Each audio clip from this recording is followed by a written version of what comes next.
Saudara, pemerintah Kota Tanjung Pinang melalui Dinas Pemberdayaan Perempuan, Perlindungan Anak dan Pemberdayaan Masyarakat atau DP3APM Kota Tanjung Pinang kembali melaksanakan nikah massal tahun 2021 di Hotel Komforta Tanjung Pinang Kamis kemarin.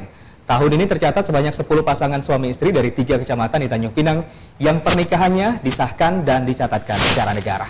Dan informasi ini sekaligus mengakhiri program Detak Tanjung Pinang edisi hari ini. Anda juga bisa mengirimkan informasi liputan dan juga kritik saran melalui call center di line telepon 0771 444 6707. Mewakili kawan-kawan yang bertugas, saya Aldi Mulyadi Novan pamit undur diri. Terima kasih Anda telah bersama dengan kami. Selamat melanjutkan aktivitas Anda.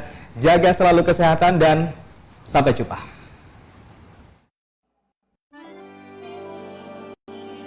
Layaknya sebuah pesta pernikahan pada umumnya, nikah massal yang digelar oleh DP3APM Kota Tanjung Pinang ini juga menyediakan pelaminan pengantin, hantaran, dan mas kawin. Acara nikah massal ini juga menggunakan pakaian adat Nusantara sesuai dengan tradisi adat Melayu. Tak lupa dilengkapi dengan tradisi berbalas pantun, tebus pintu, dan tepuk-tepung tawar, serta prosesi akad nikah pasangan pengantin itu sendiri. Pelaksanaan nikah massal ini dihadiri oleh Wali Kota Tanjung Pinang Rahma, Ketua DPRD Tanjung Pinang Yuniarni Pustokoweni, Sekda Kota Tanjung Pinang Teguh Ahmad Syafari, Kadis DP3APM Rustam, asisten, staf ahli, camat, lurah, dan beberapa kepala OPD Kota Tanjung Pinang. Dalam sambutannya, Wali Kota Tanjung Pinang menyambut baik kegiatan nikah massal ini. Ia mengatakan pernikahan secara resmi dapat menyelamatkan generasi penerus, karena anak-anak yang dilahirkan akan mendapatkan akte kelahiran yang merupakan hak dasar anak untuk dapat meningkatkan akses terhadap fasilitas pendidikan, kesehatan, sosial, dan ekonomi. Lebih lanjut, Rahma juga menyampaikan penyelenggaraan nikah massal ini membawa misi penting akan kesan pemberdayaan perempuan, karena dalam beberapa kasus seringkali perempuan dirugikan pada aspek perjanjian pernikahan, terlebih pernikahan yang dilakukan di bawah tangan. Pernikahan sesuai hukum negara sangat penting karena dapat menyelamatkan generasi penerus. Dengan menikah, anak-anak akan mendapat hak antara lain akte kelahiran anak yang merupakan salah satu hak dasar yang dapat meningkatkan akses terhadap fasilitas pendidikan, kesehatan, sosial, dan ekonomi. Penyelenggaraan nikah massal ini membawa misi penting akan pesan pemberdayaan perempuan. Karena dalam beberapa kasus, sering perempuan dirugikan pada aspek perjanjian pernikahan. Terlebih untuk pernikahan yang dilakukan di bawah tangan.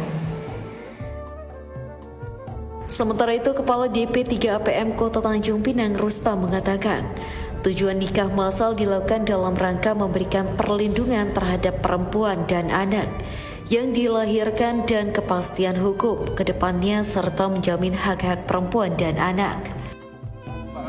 Tadi sampaikan dari legalitas akta pernikahan itu diperlukan ya untuk menjamin perlindungan terhadap perempuan dan juga anak yang dilahirkan. Ya, itu terutama yang itu ya, dalam rangka perlindungan perempuan dan anak juga agar keluarga menjadi sakinah, mawaddah dan rohmah, serta bagi tetangga itu ada kepastian ya, bagi lingkungan, keluarga dan sebagainya ada kepastian hukum. Itu barangkali terutama. Untuk diketahui, agenda nikah massal ini sudah dilaksanakan sejak tahun 2013 sampai 2021. Berhubung dalam masa pandemi COVID-19, nikah massal tahun 2020 tidak dilaksanakan. Dengan banyaknya nikah massal yang dilakukan dapat membantu pasangan suami istri mendapatkan legalitas dari pemerintah. Sekretaris DP3APM Kota Tanjung Pinang Lindawati mengatakan, anak-anak yang lahir dari pernikahan siri dan belum mendapatkan akte kelahiran, DP3APM juga telah berkoordinasi dengan Disdukcapil Tanjung Pinang untuk mengeluarkan akte kelahirannya. Lindawati menambahkan, dengan tingginya antusias Pemko Tanjung Pinang membantu masyarakat, maka nikah massal juga merupakan agenda ikon pariwisata Tanjung Pinang di DP3APM. Kegiatan kita di tahun tahun 2021 ini untuk nikah massal. Tahun ini kita ada 10 pasang sebetulnya, ya kan? Nah 10 pasang itu hanya 2 yang isbat, selebihnya kita nikahkan. Ada satu orang yang kita nikahkan sebagai perwakilan untuk hari ini, kemudian selebihnya sudah nikah di rumah masing-masing. Berarti kalau mereka itu sudah nikah siri, mereka harus dapat melihatkan bahwa identitas mereka sendiri di dalam KK maupun di dalam KTP mereka. Nah dengan adanya data tadi, maka kita akan bertanya kembali masalah mungkin hal-hal lain pendukung daripada nikah massal itu. Misalnya kalau mereka memang punya anak, apakah mereka sudah punya akte kelahiran. Tentu dengan tidak adanya mereka nikah secara pemerintah, maka akte itu belum bisa didapatkan mereka. Berkah nikah massal ini dapat dirasakan oleh para pengantin, di antaranya pasangan Angga Saputra Novariani dan Abdul Muras Lelawati. Kedua pasangan ini mengaku telah menikah siri selama 4 hingga 7 tahun. Namun, karena terkendala administrasi pada perkawinan sebelumnya dan kesulitan biaya, belum bisa dicatatkan secara resmi. Selama 4 tahun nikah siri ya. Nah sebelumnya kenapa belum menikah resmi Bang? Apakah ada kendala? Apa itu kendalanya? Sah cerai sama istri pertama. Oh gitu. Kalau untuk masalah ekonomi barangkali ada juga menjadi kendala.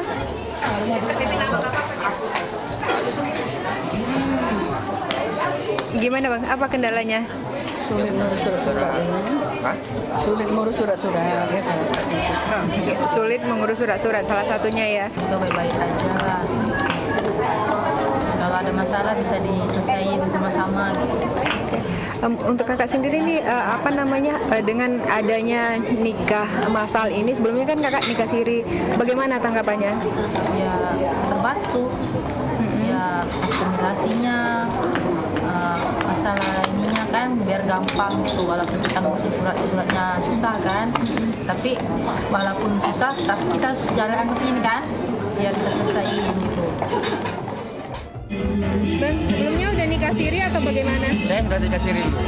Udah berapa lama nikah sirinya? 7 tahun. 7 tahun. Oh jadi ini sekarang baru daftarkan nikah resmi ya? Terus 10 tahun itu memang tidak ada niat untuk ini, untuk nikah. Ada lah. Karena masalahnya apa? Iya karena kita tidak mencukupi kan. Itulah inilah masalah ini. Kedepan diharapkan Dinas Pemberdayaan Perempuan, Perlindungan Anak dan Pemberdayaan Masyarakat atau DP3 APM Tanjung Pinang terus membantu masyarakat melakukan nikah resmi secara agama dan negara. Maka akan semakin banyak keluarga yang mendapatkan legalitas pernikahan dan berkurangnya masyarakat yang tidak tertib administrasi. Dewi Sarah melaporkan dari Tanjung Pinang.